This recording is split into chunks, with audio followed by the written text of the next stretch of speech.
Up, and we do have some breaking news. We've been waiting for Darius Slay to get traded, and indeed he has been, from Detroit to Philadelphia after 7 seasons with the Lions. And I'm told for more I can bring in Dan Graziano, our insider who has been working on the story. Dan, what can you tell us?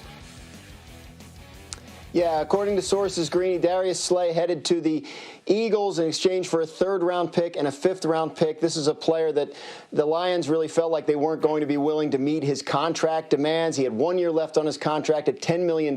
He's watching Byron Jones sign for $16.5 million, and James Bradbury for $14.5 million. Wanted to be paid along those lines. According to our Adam Schefter just a few moments ago, Drew Rosenhaus, Slay's agent, told Adam that Slay has agreed to a 3-year contract with the Eagles. It'll pay him about $16.6 million with $30 million guaranteed over the next 3 years. So it seems like he's happy, and the Lions replaced him yesterday with Desmond Trufant, and they had a couple picks along the way and bid goodbye to Darius Slay, their Pro Bowl cornerback. All right, so not a huge surprise, but the deal is done. The wheeling and dealing continues in this new NFL league year. Dan Graziano, thank you. Meanwhile, let's talk about the Arizona Cardinals. 3-13 2 years ago, worst in the NFL. They hired Cliff Kingsbury after Texas Tech fired him. He replaced Steve Wilkes, who was the coach in Arizona for just 1 year. And then, of course, the Cardinals selected Kyler Murray with the #1 pick in last year's draft, and he showed a lot of really good signs. Threw for 3,700 yards, 20 touchdowns. Cardinals went 5-10-1, which was a step in the right direction, and they had a lot of good moments. And then this week they had a great one, adding DeAndre Hopkins, one of 4 players to be named first-team All-Pro in each of the last 3 seasons.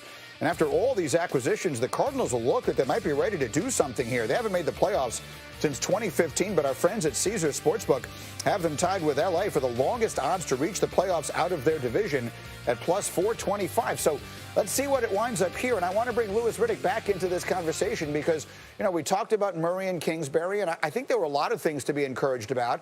And now they get DeAndre Hopkins for what felt like 50 cents on the dollar. What do you make of what they've got working there in Arizona now? Yeah, they've got some nice things going on, don't they? I mean, DeAndre Hopkins obviously is a premier playmaker. And with Larry Fitzgerald, you know, basically at the end of his career, and Christian Kirk being someone who's going to become an emerging presence, and they need guys like Andy Isabella to become big play threats down the field. Now they've got that guy who can kind of be the heir apparent to someone like a Larry Fitzgerald, obviously. And then now, so with DeAndre Hopkins, they have a #1 type of receiver, a true #1 type receiver that Kyler Murray can just utilize in every way, shape, and form. And it really does beg the question of why in the world would the Texans not be able to manage that relationship to the point where they wouldn't let a 27-year-old at the top of his career, at the top of his game, get out of there. And that's not even to mention now, Kenyon Drake at running back is one of the most dynamic, explosive, dual-threat runners in the National Football League, and you can see why they felt as though they could move on from David Johnson and still get tremendous value and tremendous production with Kenyon Drake. So I think right now Cliff Kingsbury is sitting in a nice position. The defense needs to continue to build and grow and become a team that can just turn the ball over and give the ball back to the offense so this offense can continue to explode. Because, I mean, that's really what the name of the game is, right? If you ultimately want to get to the promised land and beat teams like the Kansas City Chiefs, meaning if you can get to the Super Bowl, you have to be able to score points, and you need weaponry on the perimeter. And it seems like right now they're starting to collect it.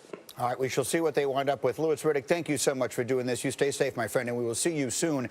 I'm being told that we have some Tom Brady news, and we'll get to that in just a moment. We know that Tom Brady is headed to Tampa. We know the Super Bowl will be in Tampa. We know no team has ever hosted the Super Bowl.